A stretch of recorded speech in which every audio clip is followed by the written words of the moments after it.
And welcome back to the Constitutionals Podcast. I'm your host, Chad White. If you didn't know, this is the premier podcast for the website, cpluscomedy.com.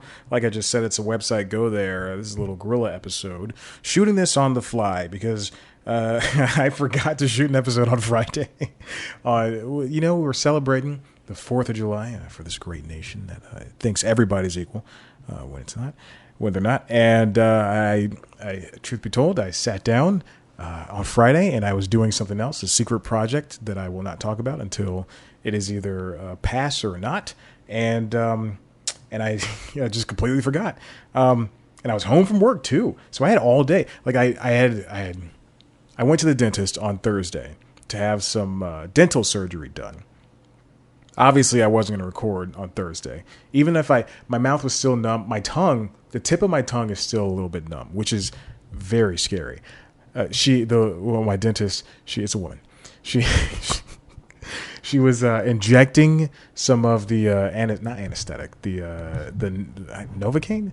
I don't know. She was injecting some of the stuff into where the tooth is on the bottom row of my back teeth, and so she's injecting something in there. And so the first round, my gums were numb, and then she's like, "All right, well, we have to do a little bit more just in case this tooth is stronger than Novocaine or whatever. Not Novocaine, but whatever." So she does a second one, and she starts pushing. You know, she puts the needle in there. She starts pushing the medicine in, the numbing juice in, and the numbing juice. That might be a title. And she does it, and obviously, the first round, I'm feeling this side go numb, but she's pushing the numbing juice in on the second round, and then my tongue, it's as if there was it hit a wall. Like I was licking ice cream, and I hit like a cookie dough bite, and like it was boom, like that, and it just half of it went numb, and I went, this can't be good. Then Thursday evening, you know, I can't eat anything hard because it was still new, and I'm like chewing on this side and on my left side, and it's still numb. And Friday it's still numb, and Friday night it's still numb. Saturday it's still numb. I'm eating a hot dog for the celebrating this great nation, and today still a little bit numb. I can feel things with it, but still a little bit numb. So that's what I'm dealing with. Hi, I'm Chad. Also that and depression, but you know, we're all dealing with things. It's so very strange to have that going on right now. Listen, let's get into it since this episode is very late, and we're 3 minutes in. Also, I'm getting pretty far in Pokemon Sword. I just beat the fire gym person. They don't call them gym leaders anymore. They're like Trials or whatever. No, Trials is Sun and Moon, which I have still yet to beat. I keep my there's a little fact about me. I keep my 3DS, the original 3DS, charged, and Pokemon Sun still loaded up as if I'm going to sit down and play that game again. Now, I really like that game, but even before playing Sword, it was so strange. I can't even hear myself right now. Let me turn myself up in the monitors. Playing it right now is just so very odd. Yeah, maybe this will help. Maybe I should just turn myself up in the monitor instead of turning the microphone gain up. So speaking of microphones, Microsoft, this comes from The Verge, written by Chris Welch. Microsoft is to permanently close all of its retail stores. Now, obviously, we're in the middle of COVID, the pandemic, and quarantine and shutdowns and all that stuff. And we knew some things were going to have to go. Some businesses were going to have to go fully online. Some were not going to be businesses at all anymore. Cheesecake Factory filed for bankruptcy. But now we have Microsoft is closing its physical stores. And much like the stores that like Apple has, much like the Apple stores, which I think it's closing like 77 of those for now. And that's just for selling stuff. Microsoft had, its Surface products out there, Xbox, all that type of stuff ain't able to sell. But I'm not surprised that it wasn't bringing in a profit for them at this point. Even before, the quarantine and shutdowns and everything, it didn't make sense for them to have their stuff in a physical store location, because people go to the Apple store to buy Apple products, to do the Apple thing. But Microsoft, its software is so ubiquitous with PC computing that it didn't matter if they had a physical store or not. And when their phone business went down, when that what was the phone? When they bought Nokia, and then that phone business went down too. When they had Microsoft Tiles on and they had the Windows interface on the phone, it did at that point. It made sense, but now it just doesn't, because they don't have the, not capital, but they don't have the brands to have it all. Like if Dell had a store, I guess that would kind of make sense. But and what do you sell in a Microsoft store? What do you at a physical store? You sell laptops, you sell mice. That's it. For and Xbox stuff. But for Apple, you got iPads, you got iPhones, you got Apple Watches, you got this and that and the other. I should actually read from this. So so they're going to keep some locations open. 4 locations that will be quote unquote reimagined as experience centers, but they'll no longer sell stuff. The New York City location on Fifth Avenue, the London location, the Sydney location, and the Redmond campus, because that's where Microsoft's headquarters are, in Redmond, Washington. But let's keep going. There's no layoffs from this, so I don't know what they're going to do with the physical people that are working there. This thing is making noise in the headphone. And if I can hear it on the headphones, it's going to be something in the microphone or in the final product. So, in April, Microsoft outlined in a blog post how many retail store associates had shifted to remote work after their everyday jobs were sidelined. You know what? I can see them basically becoming tech support, working from home. And if they don't have to work from home, in 2 years, then they'll be in an office somewhere. But I can basically see everybody who worked at a Microsoft store, and I've only seen them in a mall, but I can see everybody working at a Microsoft store becoming tech support, essentially, because that's essentially what they were. And if somebody needed to buy something, then maybe they can sell something to those people. So there you go. There's that. And then speaking of Apple, I speak of Apple earlier. The New York Times is going to pull out of Apple News. So I spoke last week about how Google was going to have Google News pay for subscriptions to the New York Times, the Wall Street Journal, the Business Insider, all the Reuters, all the other pay for read websites. The Atlantic, maybe, I don't know. Washington Post. So that was going to happen. Adweek. That's going to happen. And Apple News has already been doing that. Apple's already been doing that for Apple News.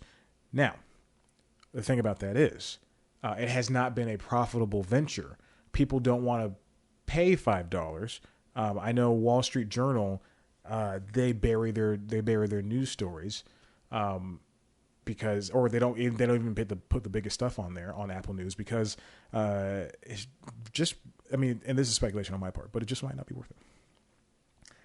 The New York Times said on Monday that it was exiting its partnership with Apple News. News organizations struggle to compete with large tech companies for readers' attention and dollars. This is also written by Kellen Browning and Jack Nikas over at the New York Times. They wrote this. So right now you cannot see New York Times articles on Apple News unless you pay for it. Unless you have the app. The Times is one of the first media organizations to it puts the lotion on its skin, or it gets the pull again. The hose again. The hose. It's a pull now for 2020. Things are changing. People are becoming too sensitive. Also COVID, so it's the hole. It's the hose. I give you the hole too. Hey, my washer just kicked in. The Times, which has made adding new subscribers a key business goal, said Apple had given it little in the way of direct relationships with readers and little control over the business. It said it hoped to instead drive readers directly to its own website and mobile app so it could, quote, fund quality journalism. I don't know about that. And basically, I think I read somewhere that the Times or somebody big, or Washington Post, or excuse me, Wall Street Journal was not even giving good articles to the Times anyway. Oh, Peloton just emailed me. I have a weekly schedule up. Thank you. I appreciate it. They weren't giving decent articles to Apple News anyway. Apple's aggressive promotion, this comes from the article, of Apple News on iPhones has given it's an audience of roughly 125 million monthly readers. But I think they had some type of trial. I don't know how long the trial is, but counting, especially for Apple TV Plus, counting trial members right now, Quibi, Disney Plus, counting trial members shouldn't be a factor until 3 months out. So come November, come December, when my trial is up on Apple TV Plus, when everyone else's trial is up on Apple TV Plus, and no one is using it. I mean, I think I said when the app is app. So roughly 125 million monthly readers is making or are using the app. But advertising in the app has generated little revenue for news organizations. For any subscriptions sold in the app, and this goes for every app, and I've mentioned this before, Apple also takes 30% cuts. So Apple News Plus is $10. I thought it was $5. So that's not worth it. $5 is a better deal for everybody, but $10, and they get 30% of that. So $7 goes to the New York Times, goes to Washington Post, goes to Reuters. Still, many publishers.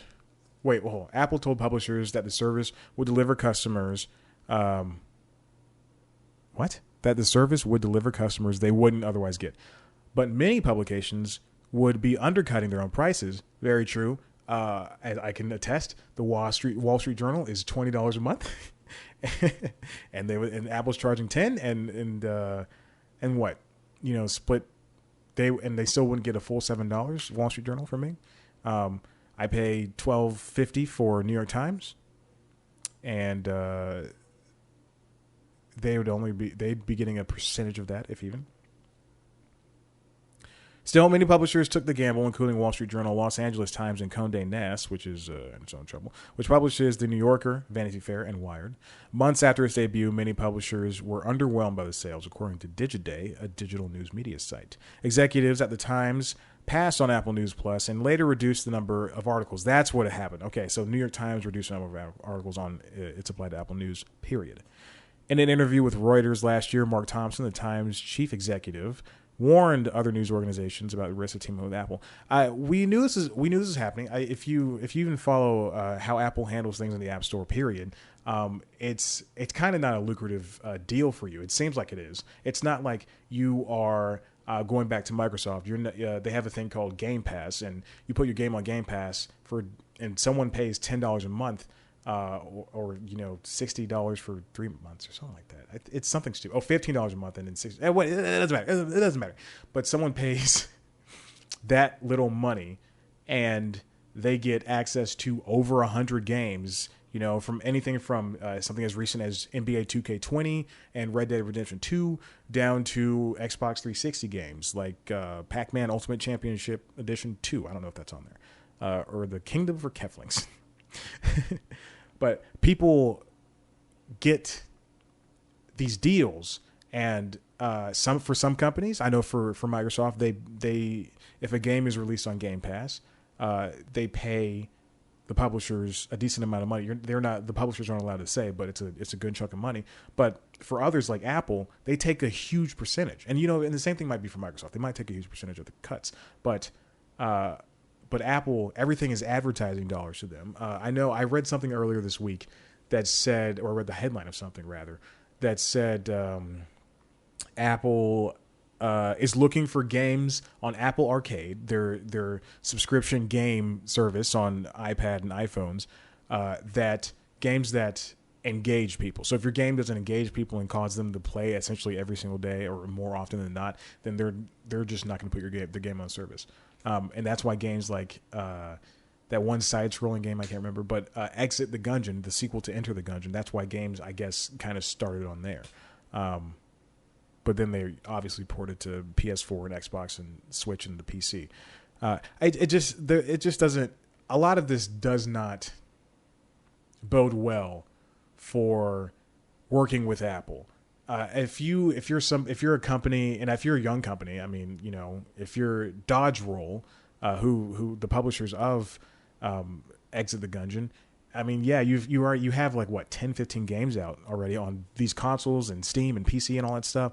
But is it a lucrative proposition for you to team up with Apple and say, okay, for a year exclusivity, people can play, because Apple Arcade's been out for a year, $5 a month, you get access to all these games.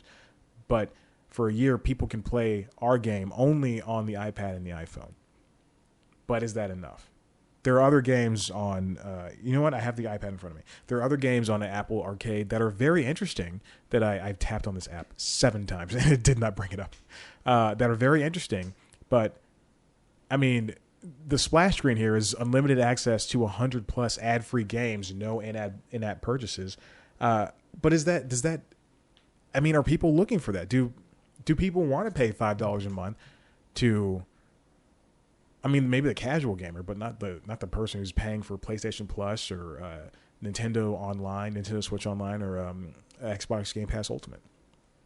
Like, yeah, you have the SpongeBob Patty game on here, but it looks like every other it's a SpongeBob side scroller, an auto runner looks like it. So it looks like you got a Pac-Man party game on there, you know.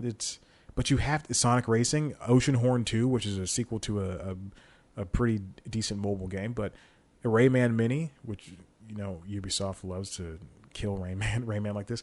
But I mean, at some point, it's not going to be the greatest deal anymore. And nobody wants to do this. I mean, if you have Apple TV and you can play those games on there, maybe, but otherwise, no. Listen, we're going to take a break, and when we come back, we're going to do the rest of the episode.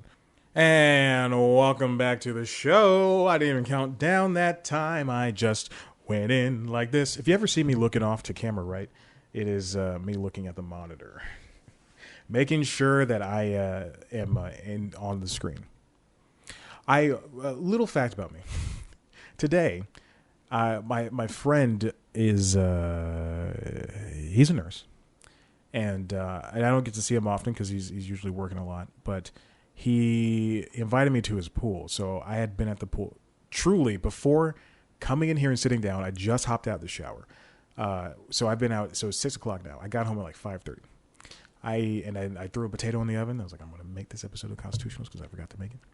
We had been in the pool since like maybe 1:30. I never stay out that long. Also, it was hot. It was hot today in Atlanta. The sun was out. Clouds were in their homes, so they were not in the sky. But it's going to rain the rest of the week. So I thought, you know what, might as well go out. Also, I didn't do anything this weekend. The 4th was not celebrated by me. Oh, also, Hamilton is on Disney Plus. So for us poor people who were not able to see that show, I'm very glad to watch it. I have not seen it yet. I've listened to the album since before it came out, from Never Not Funny. Oh my God, is my shirt reversed in the? Oh no, this is on TV. Oh yeah, you can read it. Never Not Funny. Oh my gosh, I'm wearing a Never Not Funny shirt. This is and they're the guys that showed me to Hamilton. They had Anthony Rapp on way before the show came out, and Anthony Rapp came on the podcast, and said this is going to be a big show. And then, you know, lo and behold, that fall when it bowed on Broadway, whew, man, it exploded. And I bought the album. I spent money on that album before I even saw the show, before I even knew what the show was about. But I knew Lin from Lin-Manuel from Miranda from Freestyle Love Supreme, because it was a show on CISO at the time. This is how far back this was, 2015. Or 14. CISO was a big thing. Remember CISO? Let's talk about CISO a lot. All right. Speaking of Broadway, New York Times, this comes from. Written by Michael Paulson. Broadway is going to remain closed for the rest of the year. So I'd been doing episodes of News Time about, things that were closed down during the COVID-19 pandemic, coronavirus pandemic. So, Broadway shut down, movie theaters shut down, movies aren't coming back, TV show production shut down, music, how everything was affected. So some episodes were just like about one of those different things.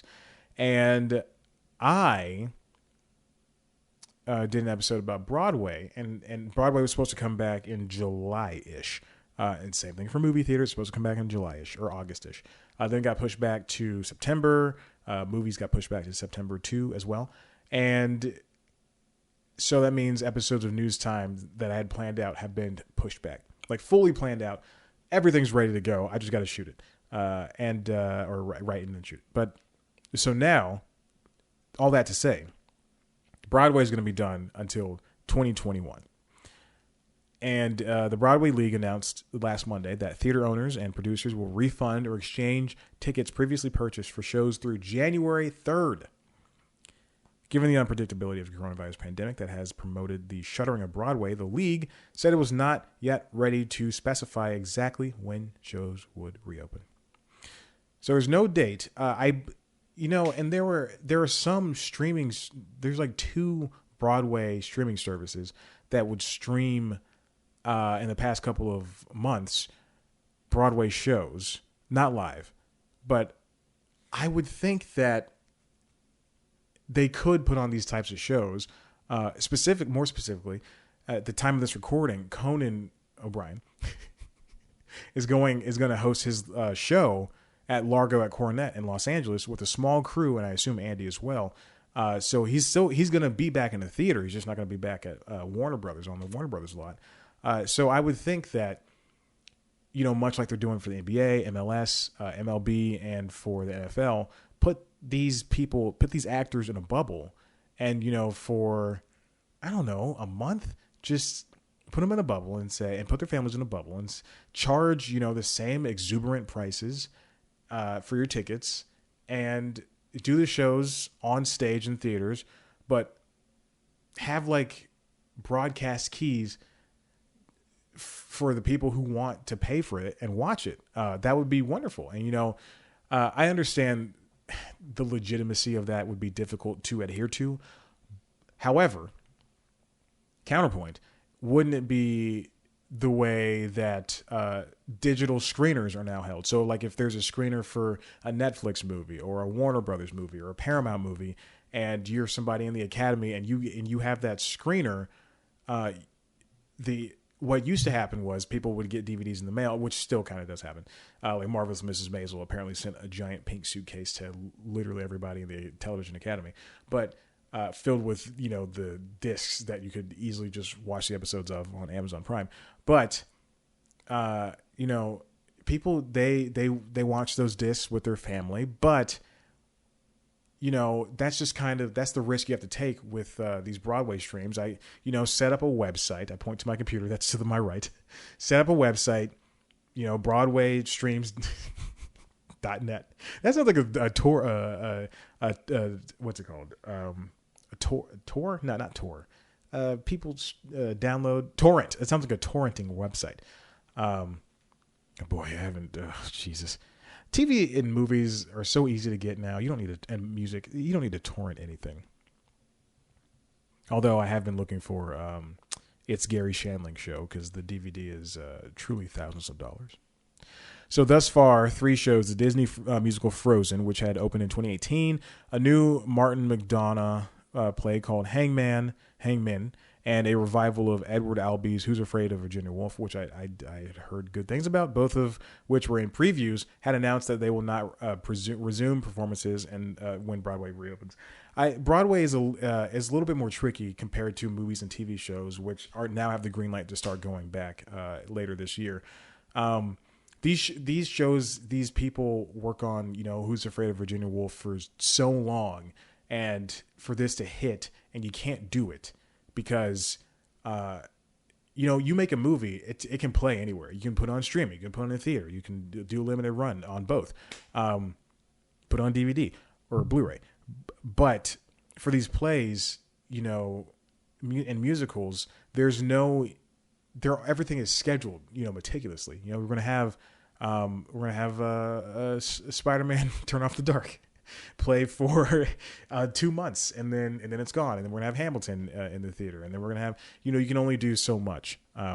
So this stinks for the people, especially those who don't have the actors don't have the money, but the producers do. So it sucks for the actors who have to get unemployment during this time, and they're all in New York, and they don't know when their next job. They truly don't know where their next job is going to be. So yeah. I have nothing else to add to that. So I did a news time episode about Broadway closing. You can definitely check that out. I linked to it in the show notes. And the last thing I want to talk about is a podcast called The Nod, which is a Black culture podcast. So if you're offended by either of those 2 words, then just turn off the podcast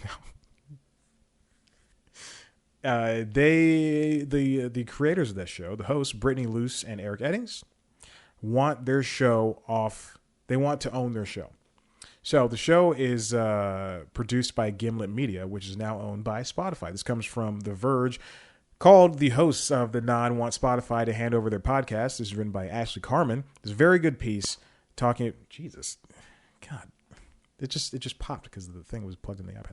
Anyway, the Nod, they are ticked off that Spotify controls, everything essentially that they do now. They want to expand the Nod. They want to turn it into, maybe a TV show, maybe a book deal. Things that people turn podcasts into, or things that TV shows can turn into. You want to be able to expand. You want to be able to own the brand. Like in the late '90s, in the '90s period, when The Simpsons had music CDs out, and they had branded DVDs that had like certain episodes from certain seasons. A Christmas DVD with like 5 episodes, Christmas episodes. They had games with that starred Bart, Bart versus the aliens, I believe, or the different brands for The Simpsons, and now they don't do that anymore, for good reason. But The Simpsons game was really good. The last one that came out in 2007, that was really good. They came out with them around the same time as the movie. That was a good year for The Simpsons stuff. And season 20 started too. Anyway, got to keep going. So Brittany Luce, I hope I'm saying her name right, tweeted that. I'll read a tweet. It's a thread. I'll just read the 2 tweets, though. They're targeted. Even as we host a visual version of the Nod, we have to ask permission to post to the Nod's podcast feed, which holds 100-plus episodes that we poured everything into. They comply, but that we even have to ask is a reminder of just how wild the imbalance of power in our industry is. That show bears our faces. It's about the unique lens through which Eric and I see the world. It's critically acclaimed, beloved, and more relevant than ever. It's derivative of a show we created before we even heard of Gimlet. Do we not deserve to own a fraction of it? And I want to go back to what she said. It is, she said specifically, that we even have to ask as a reminder of just how wild the imbalance of the power of industry is. Earlier this week, it was rumored that Scripps was looking to sell off Stitcher Premium, which is the premium version of Earwolf Podcasts, where there's extra podcasts. You can get the back catalog. You pay $5 a month or $35 a year. You get back catalogs and news podcasts.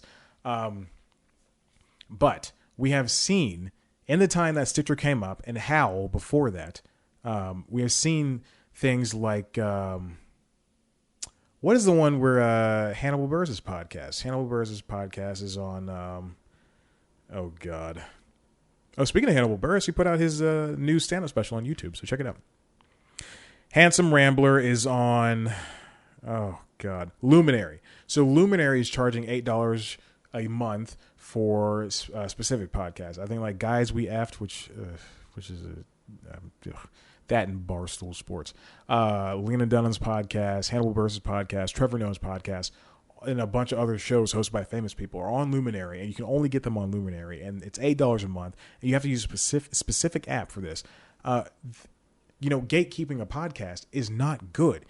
When Spotify obviously has deals and plans for only putting out podcasts on Spotify, so you have to be forced to use that as your all-in-one audio thing. When you have Pocket Cast, when you have WeCast, I don't know, different, Apple Podcasts, we have Google Podcasts. People want to use the apps they want to use. It's frustrating. And now, when you have, and this is not to knock Conan, but when you have shows like his or Dax Shepard's podcast, people come out and do these shows. Justin Long's podcast, I can only assume, is doing well. Jenna Fisher and, The Office Ladies podcast. What is her name? This is so embarrassing. God, now I have to look this up. The Office Ladies. It's a show I had not listened to. I listened to one episode of, and I said no more. Angela Kinsey. When you have these famous people coming and doing these shows, and they're getting all of the advertising the advertising daughters. There we go. That's the title of this episode. 3051. Okay. But when they have the advertising dollars, and when shows like Never Not Funny can't, shows like Doughboys have to go to Patreon to get their money. It's it's just not a good look for the industry, and it's so unregulated. There's no podcast union yet. We have a writers union, we have a directors union, a producers union, but there's no podcast union. And this is not to say there won't be. There will be at some point in the future, but for now, it's such an unregulated mess, and the power will fall to the companies that are getting the big advertiser dollars in the long run. So Loose Nettings are only two of the podcasters who have begun speaking out about the constraints of their podcasting contracts, which were written before they hosted successful shows. There's people at BuzzFeed's now canceled another round. There's a show from Misha Youssef, who had a show covering Muslims' lives in the U.S., is now owned by Southern California's KPCC. Everybody wants to own their own catalog. You should be able to own your own stuff. It's like Taylor Swift or any other musician wanting to own the masters of their music. Of course you want to own the masters. You want to. It's bad for another company to say, okay, you can't make a show, but we're going to make a best of your show. Misha Youssef tweeted, and while we're sharing experiences, this is commenting on Brittany Luce's tweets thread. I don't own a single % of Tell Them I Am. That's her podcast. It's a podcast largely based on my story. I pitched it in my first week as an employee at KPCC. I was 24. I didn't know anything about IP representatives. And that's the key words, IP representative. If you don't own the IP to your own show, then, I mean, you're going to be in for a whirlwind of litigation. I don't know. Definitely check out this one. It's a very, very detailed thing about podcasting. You'll understand the podcasting world, or why some shows don't, branch out, or why they don't make TV shows. That's the reason. This is the reason. But hey, listen, I got to go. If you like what you heard here or saw here, head on over to cpluscomedy.com, where there's so many great interviews that hopefully the people I've emailed will get back to me with the interview questions. I wrote them and had to email them. If you want to see a video version of this show, head to youtube.com/cpluscomedy, where you can also see the premiere show for C Plus Comedy called News Time. We just had our 300th episode. Definitely check it out. It's a roast of me and the show, as hosted by the other Chads that are characters on the show. Definitely check it out. I spent a lot of time on it, and I can't believe I've done 300 episodes of a show that no one's seen. Although a lot of people have told me they've seen it, which is a lie. So definitely check it out. If you like this show, subscribe, rate on Apple Podcasts. Tell your friends about it. Thank you for listening. I appreciate it. Follow us on Instagram and Twitter at Seamless Comedy. Follow me on Twitter and Instagram at Chad Black White. Like us on Facebook. And please stay safe out there in this time of COVID. This is the end of the show. Goodbye. Okay.